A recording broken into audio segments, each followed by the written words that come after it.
Hello, Sal Bonavita here. Today I'm going to take you through my daily exercise warm-up routine. And I got paper down there, so I'm going to look.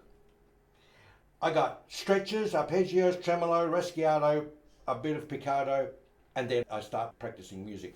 So this whole thing, I haven't timed it, but I don't think it takes any longer than 10 minutes or something. As opposed to way back then, many years ago, when I used to spend 3 hours of technical exercises, and that wasn't good. That's another story. Okay, let's get into this, the stretches. Now, I've got to say very briefly that the stretches are super important. Well, they turned out to be, for me, important. I found that out the hard way because a couple of months ago, I had issues with my hands swelling up. And I couldn't move, I couldn't bend the fingers, I couldn't do hardly anything. And that went away. It turned out to be carpal tunnel syndrome. If you don't know what that means, look it up, check out the Google images and you'll see what I'm talking about. I'm not going to go into it too much here. But when that settled down after a few days, this one swelled up. And then that went down, and then this one swelled up, and I had enough. I went to a doctor, ended up in the physio, and they suggested I wear a splint. Actually, I got one here. Because I was sleeping like this. And I figured that was the cause of the problem. And after weeks of wearing a splint, I have proven to myself that that was the problem. There, it keeps the hand straight when you sleep. There's a metal rod in here and it stops it from bending. So that's that. Another reason why my hands were starting to swell up just out of the blue is because I was playing for 3-4 hours, playing music, going through all my pieces and that. And I think I overdid it. So be careful how long you play at any one stretch. I think I overdid it. My hands started hurting and I started getting tingling everywhere. And basically, my hands started swelling up. I got inflamed. Anyway, enough of that. So, stretches. Yes, very important. Stick your hand out like this. And take one finger at a time and bend it back until you can feel some tension underneath the palm and the forearm. And the next one, and then the next one, and the next one. I've done all this before, so I'm just sort of demonstrating what's going on here, and also the thumb. Okay, same thing with this other hand. And then take all 4 fingers like this and stretch them back. And straighten up and go forward. Again, you can start to feel the tension here. Alright, now with this one here, you'll start to feel the tension up here. Not too much, you don't want to break your fingers. And then what I'd also do is I twist the hand, grab the hand and give it another little extra twist. Turn it around, grab it again, and there. Once more. There. Turn it around. There. And then give him a shake. Now, let's get to it. Arpeggios. I think arpeggios are very important, especially in flamenco. So, what I do is I go through various patterns on the right hand. I'm not worried about the chords or anything like that. So I'm using the thumb on the bass strings and the IMA I use on the top 3 strings. So let's get started. I start off with PIM like this.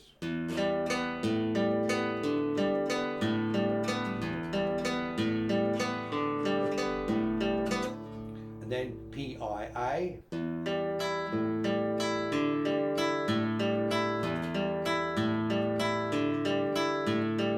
and then PMA.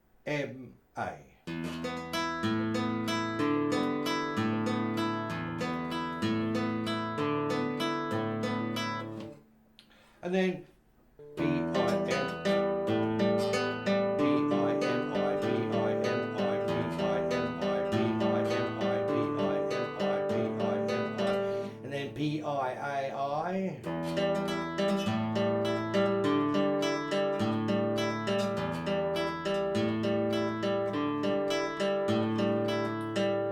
P-M-A-M,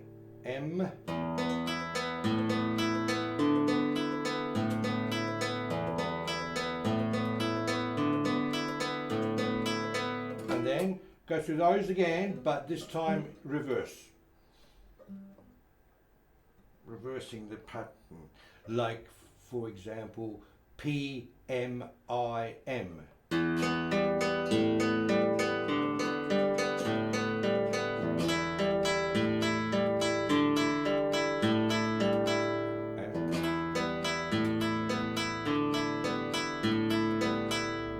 Like that. Okay. Next is the forward arpeggio. P-I-M-A.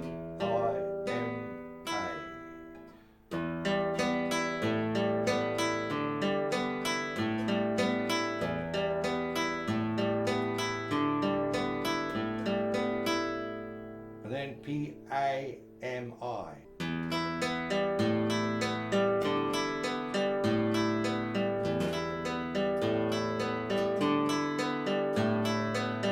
And then the full arpeggio, P-I-M-A-M-I.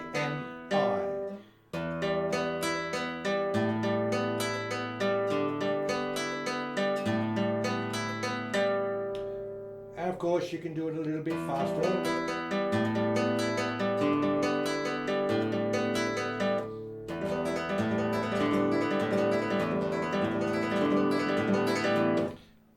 Now with the full arpeggio, I like to then apply what I've just done there. I know that's slow and boring and whatever, but I like to apply to an actual piece of music. Otherwise you're just wasting your time doing exercises because they don't mean anything really. They get your fingers warmed up and your finger brain connection sort of, activated and all that. But you need to connect it with some sort of real music. So I practice the section at the end of the piece I call This Old Man, because it has an arpeggio run at the end. And so that's how I actually practice it. It goes like this.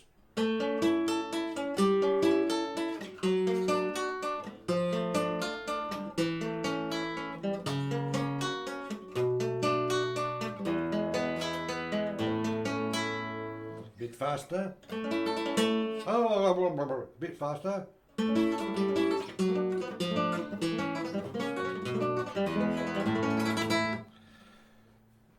Probably a bit fast, but anyway, I like to actually apply that. And now tremolo. The way I practice tremolo is by using the thumb on the first 5 and the other fingers on the I string. So I do practice the classical tremolo because I like it and I use it. So I practice it like this. You'll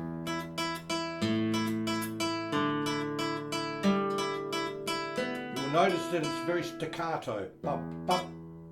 I'm cutting it off. So play and cut it off.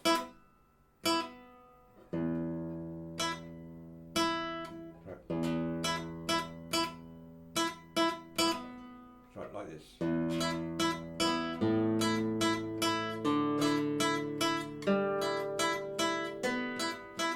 Bit faster.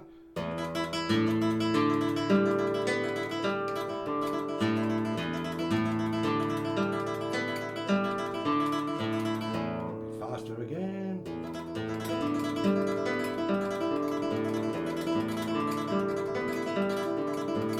Don't go so fast that you stuff it up. It still has to remain clear. Now with the flamenco tremolo, I've made videos before about this, so I'm not going to get into great details, but why do I use P-M-A-M-I? I use that because I like it, because the P followed by M-A-M-I has a flow to it. If you take away the thumb and just look at the pattern of the fingers, the M-A-M-I, M-A-M-I, M-A-M-I has a more natural feeling flow to it. Now, I'm not knocking the traditional way you do the four-finger tremolo like this with I-A-M-I, P-I-A-M-I.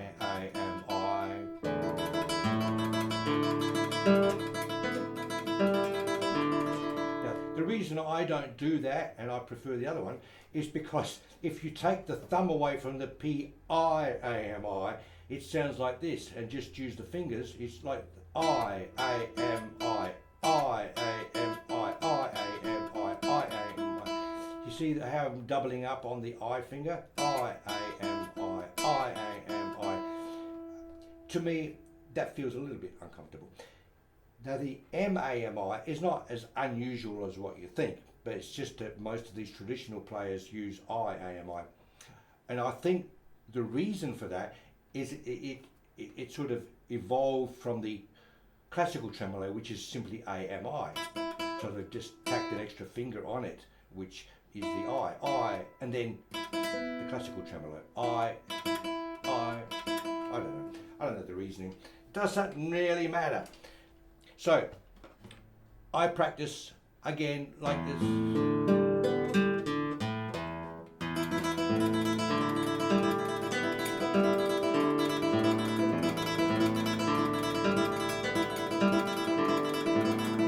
It's as simple as that. Just, you know, leave it at that. A few minutes of that, fine. And then I would practice it, I would apply it to some piece. I always apply these things to something. So I've got this little piece called Danny Boy. I like to apply it like this, just a section of that piece.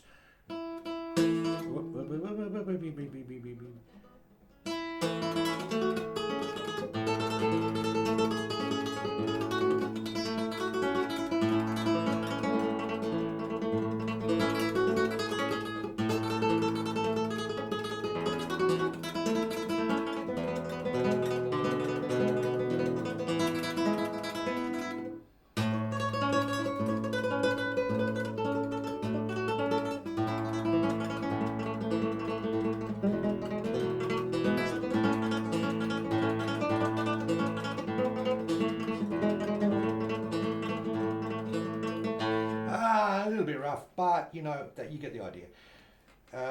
And with the classical tremolo, of course, the Rasgueados de la Alhambra, which I'm not going to play all the way through, but I do practice the whole thing in a normal practice session.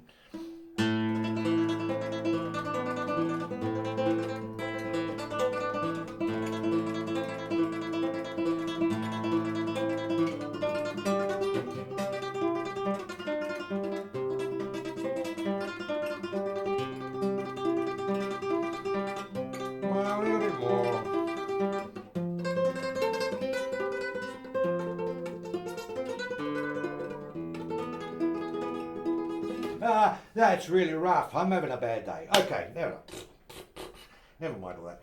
So, okay, the next bit is Rasgueados. All right, with Rasgueados, I don't spend a whole lot of time. Years ago, I spent hours doing this every day, and it does get better. Okay, but I just want to point out some important things about technique anyway. Just the main things that I even think about as I practice now is when you play, I don't use this bent thumb thing that a lot of people do. You see people do. I like to keep everything nice and loose. Okay, the thumb is just sitting there loose and the fingers are nice and loose. So I like the 3-finger tremolo sometimes, which is the AMI. And the main thing with this is flick, relax, flick, relax, flick, relax. I know it's relaxed. You know why? Because when I developed it, I can feel it. I can feel it relaxing. But in the old days, when I was actually practicing these things, I made very sure that everything was relaxed. It takes a long time, but you don't have to think about it. When you've practiced it enough with the relaxation, your brain gets that idea that it needs to relax. That's it. Play, relax, play, relax, play, relax. And also the other point is play, flick, and clear the string. And don't start another one until that's clear. Don't start another one until that's clear. Okay? It's no good. This sort of thing sounds like rubbish. It doesn't sound good, okay? And also bringing them up sounds like rubbish too. All right, so clear, relax, clear, relax, clear, relax, clear, relax, clear, relax.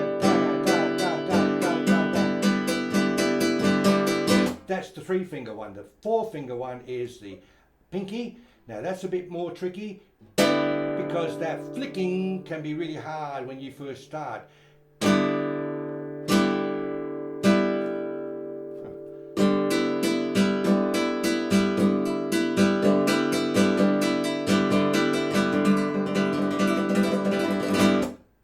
I don't normally do like sequences of Rasgueados like that, a continuous sequence with the downstrokes only, okay? It's a bit hard. You could, but you know, it gets tiring after a while. That brings us to continuous Rasgueados. The continuous Rasgueados could be the 3-finger Rasgueado, A-M-I, and then I up.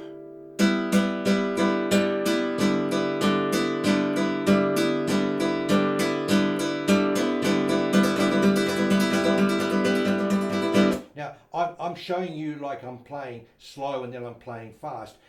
In my normal practice routine, I don't actually do too much of the slow and fast. I just play slow a few times and then go into the next thing and play that slow, because I know what it sounds like fast. I'm only doing this fast a bit as a demonstration. Same thing with the continuous Rasgueado with 4 fingers, which will make up 5 strokes. Pinky, and then up.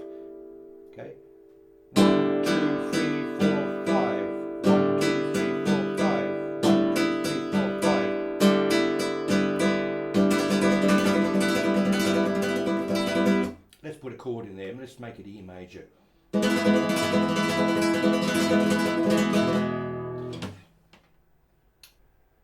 And now triplets.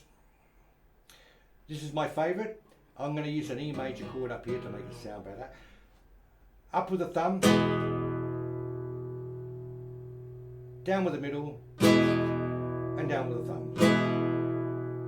Again, the relaxation thing applies. Up with the thumb, relax. Down with the middle, relax. Down with the thumb, relax. Now, I do all this stuff still, because I think it is important. I just keep reinforcing the brain because I want these things to sound good going forward. You know, I don't want them to sort of sound not so good. So that's why I practice slow, and I can feel the hand relaxing.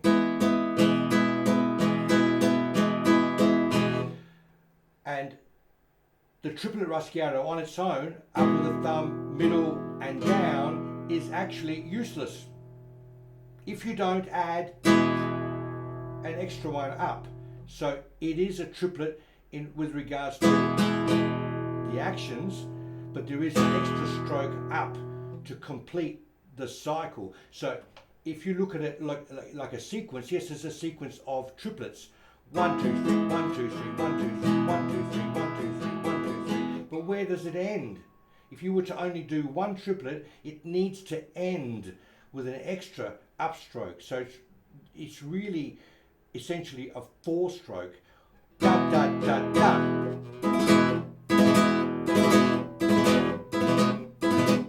I just thought I'd point that out because Yeah, sure. Everybody does calls it a triplet, and it is 3 3 3 3 3 3 3 3, but it always ends on an extra one.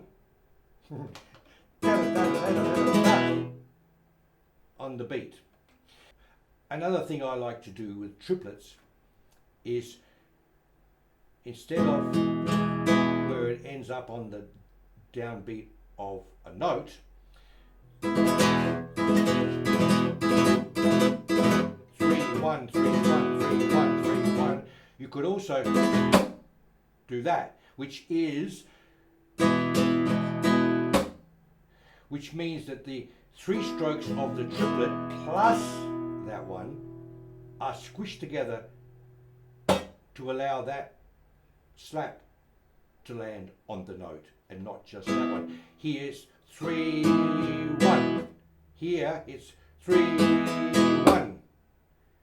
So that extra upstroke is combined with the 3 within the note. I don't know if that makes any sense, but it's like this. 1 2 1 2 1 2 1 2 1 2 1 2 1 2. Instead of, say, 1 2 1 2 1 2 1 2 1 2 1 2. If you want to make that sound a little bit faster. Boy, I was getting confused. Another thing I like to do with triplets is to count them in 4s. Instead of this, 1 2 3 1 2 3 1 2 3 1 2 3, and that extra one, I like to do this: 1 2 3 4 1 2 3 4 1 2 3 4 1 2 3 4. Now that example.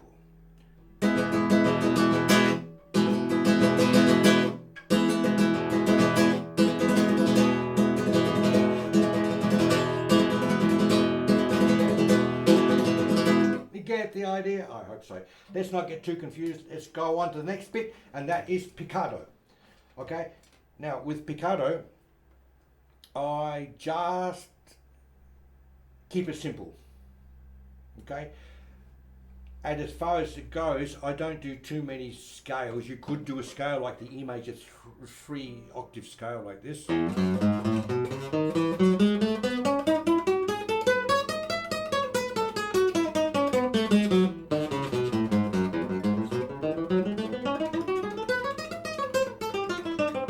Whoa!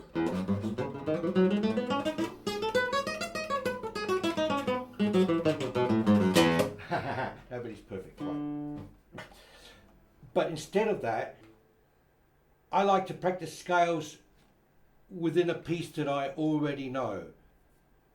I like to practice Picado in a practical way by practicing something within a piece I'm actually going to perform, rather than mindless exercises which you never actually perform. It has to be practical. So the way I practice, for example, there's the ending passage of my little rumba that goes like this.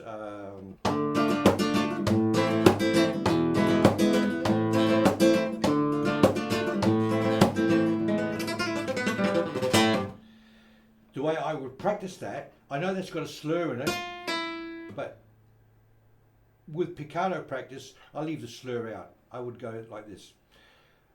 I practice it in blocks of 4 notes, slow. Get that real connection in there. And then a burst of speed. Slow. And a burst of speed. Slow.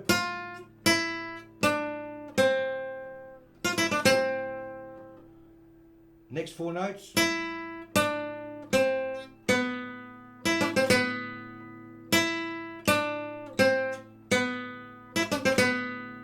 Next 4 notes.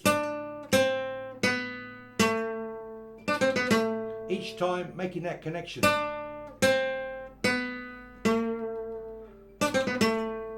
Next 4 notes. Next 4 notes. Next 4 notes. Next 4 notes. Next 4 notes. Next 4 notes.